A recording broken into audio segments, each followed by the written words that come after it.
Like, I got into foraging just through normally being a kid, picking blackberries, nettles, all that kind of thing, and a lot of stuff that you do anyway. And it just got me thinking, well, I can do this, and I love walking, and actually, the more I got into it, and the more I started reading up on it, the more I realised I already knew, and I already actually did naturally, just through way of life. And then thirst for knowledge, once you get into it, grasps you, and then it becomes addictive, and you just be following that trail.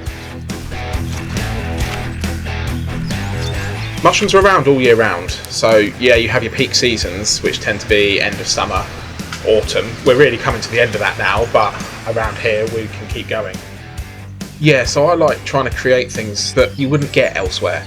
I like interesting combinations, uniqueness and things like that, and you can get that with wild cookery because it's not common. People don't use it as everyday ingredients.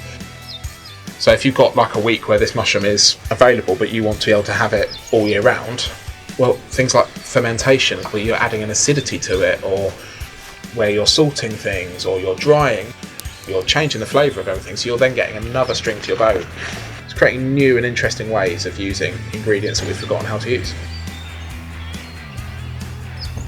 I like to do new things. The way I think with dishes is that I take the ingredient back and I make something out of that ingredient to preserve it. I don't often have a dish in mind for it.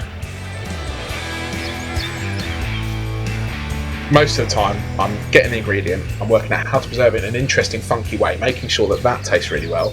Then when I come to writing a dish, I go have a look at what I've got around me already, and what I've got preserved.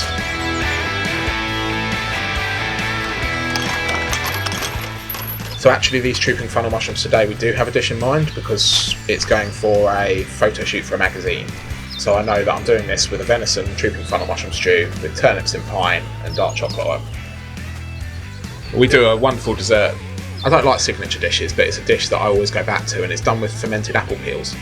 And it's wonderful, and it's very simple. It's a fermented apple peel panna cotta. We do a dandelion marmalade with it. We make a sloe berry slushy. But in the way that we've preserved them, it adds such a different dimension to them. When you combine it together, it's like something you've not had before. It's very zingy, it's very light, but at the same time as being light, it really packs a punch. Because I think it's the younger generation now which are going to be the ones that are going to bring this back. Foraging has finally, over the last year or so, and especially with lockdown, has become cool. It's not as scary as people think, and it's a food source that doesn't need air miles, it doesn't need plastic packaging, it doesn't need energy to grow it. It's already there, and we're doing no harm picking it whatsoever.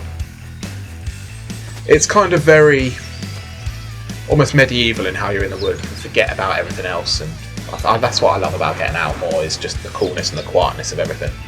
And the fact that you can forget the hustle and bustle of the real world. You can be in the middle of nowhere and there's no sign of civilization, and that's lovely.